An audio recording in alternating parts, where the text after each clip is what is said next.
우리가 하나님을 믿고 신앙생활을 하면서도 공통적으로 겪는 것 중에 하나가 우리의 삶이 참 내 뜻대로 잘 안 된다는 것입니다. 그럼 예수 믿지 않는 사람들은 내 뜻대로 잘 될까요? 세상 사람들을 보면 때론 그렇게 보이기도 합니다. 어제 주식이 6,000포인트를 넘었다고 하니 와우 뭐 이런 얘기도 하고요. 왜냐하면 성공한 사람들 이야기가 우리가 쉽게 흔히 접하기 때문입니다. 하지만 자세히 들여다보면 대다수의 사람들은 그렇지 않다는 것을 알게 됩니다. 그들도 매일 머리를 싸매고 살아갑니다. 그리고 그들은 의지할 데가 없으니 더더욱 다른 것들, 돈이나 권력이나 자신에게 마음을 두고 살아갑니다. 그에 비해서 그래도 우리는 우리를 도우시고 인도하시는 하나님이 계셔서 얼마나 다행인지 모릅니다. 그런 의미에서 우리가 내 욕심을 이루려고 하는데 내 뜻대로 안 되는 것은 분명히 축복입니다. 그런데 어떤 일은 분명 하나님의 뜻과 마음에 합한 것인데도 참 더디거나 끝이 보이지 않을 때가 참 많은 것 같습니다. 그럴 때 우리의 마음은 첫 번째는 참 힘듭니다.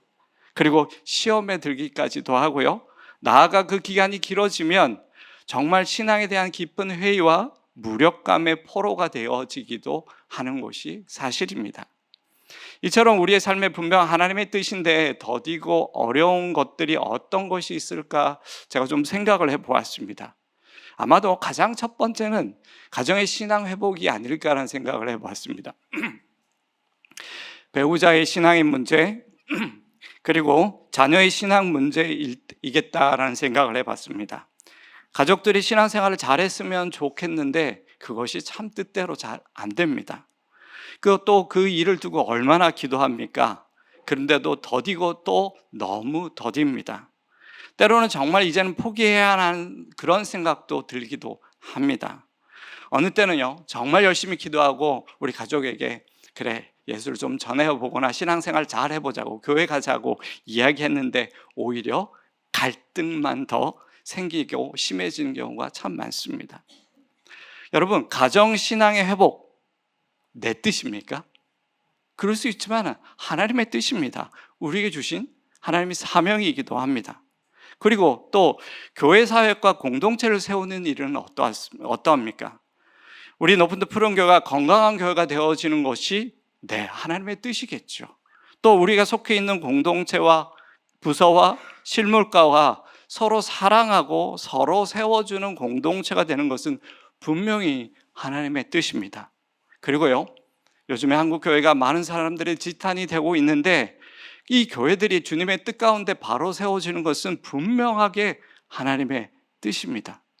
그런데 현실은 어떠합니까? 정말 쉽지 않습니다. 이것이 좋은 방향임에도 불구하고요, 얼마나 저항이 심한지 모릅니다. 내부와 외부에서 저항이 심합니다. 그리고 서로 사랑하고 개혁하는 일은 절대로 한순간에 이루어지지는 않는다는 것입니다. 그뿐만 아니죠. 정직과 원칙을 지키는 삶, 또 관계 회복과 용서를 위한 삶도 마찬가지입니다. 그런 중에 우리에게 가장 힘든 것 중 하나가 우리 신앙이 성숙되는 것일 것입니다. 우리의 습관과의 싸움이고 또 죄와의 싸움, 성품의 변화, 곧 우리가 예수님을 닮아가는 것, 이런 변화는 아마도 정말로 더디고 우리가 평생 씨름해야 할 것이 바로 이런 문제입니다. 분명히 하나님이 원하시는 것 아닙니까? 그런데도 불구하고 말입니다. 이와 같은 것들은 분명히 하나님의 뜻이고 하나님께서도 우리에게 너무나도 원하시는 것입니다. 그렇다면 하나님이 빨리 도와주시면 얼마나 좋겠습니까? 그래서 일들이 잘 풀려지고 잘 이루어질 것이라는 생각이 우리에게 들 수도 있지만은 현실은 그렇지 않다는 것입니다. 여러분, 하나님의 뜻을 따르는 것인데 왜 이렇게 힘들고 어려움이 따를까요? 그리고 그런 상황에서 우리는 어떻게 해야 하는 것일까요? 오늘 그 얘기를 제가 조금 한번 해보려고 합니다. 오늘 우리가 읽은 본문에서도 이와 같은 일이 일어났습니다. 바벨론 포로에서 70년 만에 돌아온 이스라엘 백성은 그들의 삶의 터전을 가꾸는 것은 두 번째 제초였습니다. 그리고 하나님이 명하신 성전 건축을 가장 중요한 일로 생각하고 모두가 모여서 성전 건축을 시작했습니다. 그들도 원했지만 누가 제일 원했을까요? 하나님이 제일 원하셨습니다. 하나님께서 더 바라고 원하시는 일이었습니다.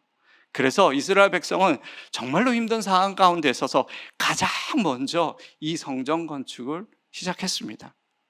그래서 그렇게 시작된 성전 건축의 기초가, 성전의 기초가 놓였을 때 정말로 사람들이 다 모여서 눈물을 흘리며 좋아했습니다.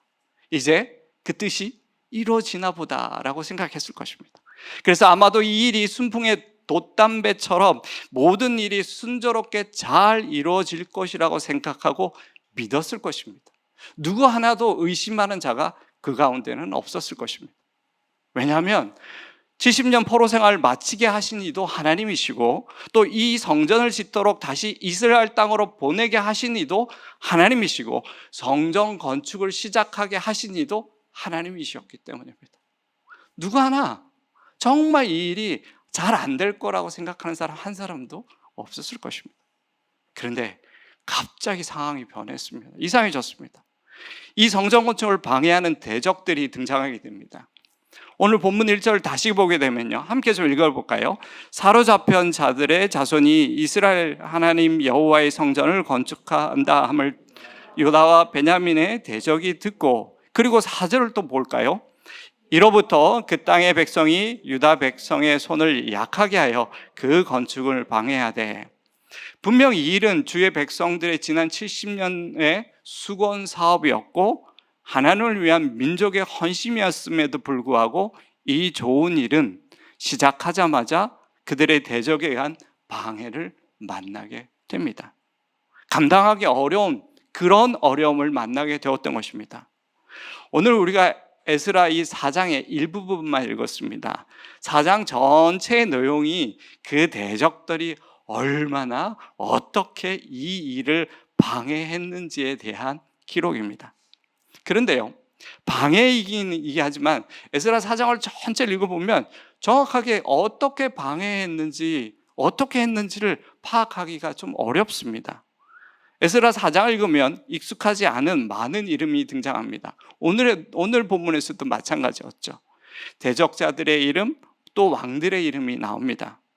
여기 왕들의 이름들은 페르시아 바사 왕의 왕들의 이름입니다. 우리가 잘 알고 있는 태정태세, 문단세, 그 이름이 아니기 때문에, 우리가 익숙하지 않은 이름이기 때문에 어렵습니다. 또 이 에스라 4장을 기록할 때 시간 순으로 기록한 것이 아니었습니다. 6절에 아수에로 왕이 나오는데 7절에 아닥사스다 왕은 24절에 등장하는 다리오 왕과는 아들과 손자, 그러니까 할아버지와 아들과 손자에 대한 이야기입니다. 잘못 읽으면 이렇게 읽을 수 있습니다.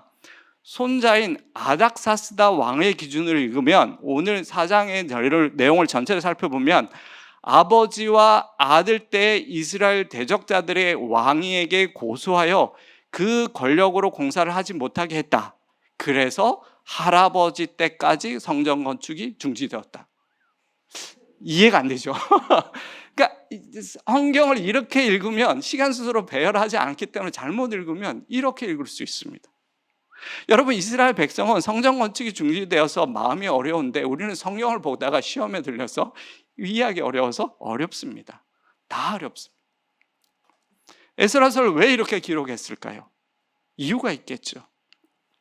지금까지 에스라 1장부터 3장까지는 포로에서 돌아온 이스라엘 백성의 성전 건축 이야기를 하고 있습니다. 그리고 4장에서는 이 성전 건축의 방해 이야기가 시작되고 있습니다. 그런데 사실 6절부터는 이스라엘 성전 건축의 방해 이야기가 아니라 이스라엘 공동체의 또 다른 중요한 일이었던 성벽 재건에 대한 방해와 어려운 이야기를 기록하고 있기 때문에 이게 우리를 혼돈스럽게 만듭니다. 성전 건축, 성벽 재건, 이 두 가지는 완공된 시간이 다른데 함께 기록하고 있기 때문에 어렵게 느껴지는 것입니다. 그럼에도 불구하고 사실 이스라엘 백성의 입장에서는 이 성전 건축과 성벽 재건을 따로 떼어놓을 수 있는 일이 아니었습니다. 왜냐하면 이 두 가지는 너무나도 그들의 삶에 가장 중요한 일이었기 때문입니다. 그런데도 하나님의 뜻을 진행함에 있어서 너무나도 힘든 어려움을 겪었다는 것을 다 함께 이야기하기 위해서 에스라 4장에서 이렇게 적고 있습니다. 그래서 제가 여러분들 이해하기 좀 쉽도록 시간 순서대로 간략하게 정리를 한번 해보았습니다. 고레스 왕, 다리오 왕, 아하수에로 왕, 아닥사스다 왕. 네, 시기가 언제이고 성경 관련 구절은 이렇게 되는데 관계자들은 성경에 우리가 잘 알고 있는 스룹바벨, 에스더, 에스라, 느헤미야. 자, BC 536년에 성전 건축을 시작했는데 방해가 시작되어졌죠. 그리고 BC 520년까지 성전 건축이 중지되었습니다. 그래서 BC 516년에 성전이 완공이 되어졌고요. 그 이후에 아하수에로 왕 때, 그러니까 에스더의 남편이겠죠. 계속 고발 사건과 성벽 건축에 대한 방해가 있었습니다. 그리고 결국 그 성벽 재건이 언제 완성이 되었냐면 그 아하수에로 왕의 아들이었던 아닥사스다 왕, 느헤미야에서 BC 444년에 성벽 재건이 완공이 되어집니다.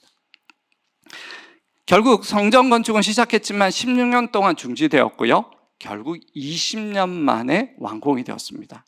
성벽 건축은요, 이스라엘 백성이 돌아온 때부터 이 성벽을 재건하려고 노력했지만 92년 만에 완공이 되었습니다. 이게 대단한 일인가 생각할 수 있지만 여러분, 하나님께 예배하기 위해 성전은 당연히 중요합니다. 그렇죠? 그렇지만 그 공동체를 보호하기 위해서 성벽 또한 너무나도 중요합니다. 생각해 보십시오. 어느 누가 주변의 대적자들 또 시시때때로 자신들의 목숨을 노리는 강도들, 도적대들이 있는데 담도 쌓지 않고 어서 오십시오 라고 누가 하겠습니까? 어느 도시건 시작할 때 성벽부터 쌓는 것이 처음입니다. 그러나 이스라엘 백성들은 자신들을 보호할 성벽조차 없이 92년 동안을 보냈다는 것입니다. 왜요? 그 모든 일을 방해하는 대적자들이 있었기 때문이었습니다. 도대체 그들이 누구이고 얼마나 힘이 있었기에 그랬던 것일까요? 사실 그들은요, 처음부터 대적자, 방해자라는 인상을 보이지는 않았습니다. 처음에는 오히려 성전 건축의 협조자라는 모습으로 다가왔습니다. 2절을 다시 보실까요? 스룹바벨과 족장들에게 나와 이르되 우리도 너희와 함께 건축하게 하라. 우리도 너희같이 너희의 하나님을 찾노라. 아스루 왕 에살핫돈이 우리를 이리로 오게 한 날부터 우리가 하나님께 제사를 드리노라 하니. 얼마나 협조적으로 들립니까? 성전 건축에 함께 하겠답니다. 이들이 누구일까요? 오늘 본문에선 정확하게 나와 있지 않지만 에스라 4장 17절을 보면 그 중심에는 사마리아 사람들이 있었다고 말하고 있습니다. 이들은요, 유다 백성이 포로로 끌려가서 돌아오기 전부터 오랫동안 이 이스라엘 땅을 차지하고 힘과 권력을 가졌던 사람이었습니다. 그들 자신들도 하나님을 믿고 제사를 드리겠다고 하지만 그들은 여러 신들을 믿는 다신론자로서 여호와 하나님을 여러 신들 중 하나로 포함하여 예배를 드리겠다는 의도였습니다. 결국 그들은 성전이 건축이 되면 자신들이 도왔다는 이유로 정치적 발언권을 가지고 영향력을 행사하려는 목적을 가지고 있었던 사람이었습니다. 그래서 이들은 교묘한 전략을 가지고 방해를 하고자 했던 것입니다. 그 후 그들은 더 대담하게 방해를 했는데요, 왕에게 거짓으로 참수하고 관리자들에게 뇌물을 주어 방해를 했던 것입니다. 결국 사람들의 방해도 있었지만 그 배후에는 하나님의 일을 막으려는 영적 저항, 사단의 힘이 있었다는 것입니다. 여러분, 우리는 여기서 하나님의 뜻임에도 불구하고 어려움이 따르는 몇 가지 많은 이유가 있겠지만 몇 가지를 생각해 볼 수 있을 것 같습니다. 첫 번째는요, 영적 저항은 항상 존재한다는 것입니다. 분명 성전 건축과 성벽 제거는 하나님의 일이었지만 방해는 즉시 시작되어집니다. 우리에게 좋은 일, 누가 눈을 뜨고 지켜볼 수 없어요? 왼수입니다. 사단은 우리가 좋게 되는 일을 볼 수 없습니다. 그래서 우리가 왼수라고 부르는 것은 당연합니다. 결국 하나님의 뜻이지만 항상 순탄하지 않다는 것을 우리가 기억해야 합니다. 언제나 방해하는 세력은 있게 마련입니다. 두 번째는요, 하나님의 때가 따로 있다는 것입니다. 여러분, 성전과 성벽 결국은 완성이 되었습니다. 하지만 즉시는 아니었죠. 하나님의 때가 있다는 것을 익히 우리는 잘 알고 있습니다. 문제는 우리의 조급함과 우리가 생각하는 때에 대한 문제입니다. 결국 믿음의 사람은요, 그 하나님의 때를 신뢰하고 인내하며 기다릴 수 있는가 하는 문제입니다. 우리는 지나고 나서 항상 고백하는 말이 있습니다. 가장 꼭 맞는 때에 이루어졌어. 늘 우리는 이렇게 고백합니다. 그럼 우리의 삶, 앞으로의 삶도 항상 그렇게 될 것이라는 것입니다. 우리가 바라는 때가 아니라 우리에게 꼭 맞는 시기에 이루어졌다라고 우리는 고백하게 될 것이라는 것입니다. 세 번째는 사람을 먼저 빚으신다는 것입니다. 하나님께서는 분명 일을 이루시지만 사람을 먼저 준비시키십니다. 에스라 시대에도 마찬가지였습니다. 하나님은 이스라엘 공동체를 먼저 다듬으셨습니다. 여러분, 만약에 이스라엘 백성이 성전 건축을 완공하는 데만 집중되었다라면 함께 성전 건축을 돕겠다고 제안한 그 사마리아 사람들, 그 지역의 권력자들의 도움을 거절할 필요가 없었을 것입니다. 맞죠? 성전 건축만 하겠다라고 생각했으면 그들의 도움을 받아서 건축하면 되는 것이었습니다. 그들은 돈도 있겠다, 힘도 있겠다, 성전을 더 잘 지을 수 있었을 것입니다. 하지만 성전을 완공하는 것보다 더 중요한 것은 하나님 앞에서 공동체의 정체성, 방향, 기준이 먼저 바로 세워져야 했던 것이죠. 이스라엘 백성이 하나님 중심이 되어야 했습니다. 말씀을 기준으로 무엇이 옳고 그런지를 판단력을 가져야만 했습니다. 그리고 무엇보다도 자신들이 누구인지 정체성을 명확히 세워야 할 필요성이 있었던 것이죠. 하나님의 백성인가 아니면 주변 문화에 섞인 집단인가에 대한 문제, 그 정체성을 바로 세워야 할 필요성이 있었던 것입니다. 그래야 앞으로도 흔들리지 않을 수 있었기 때문입니다.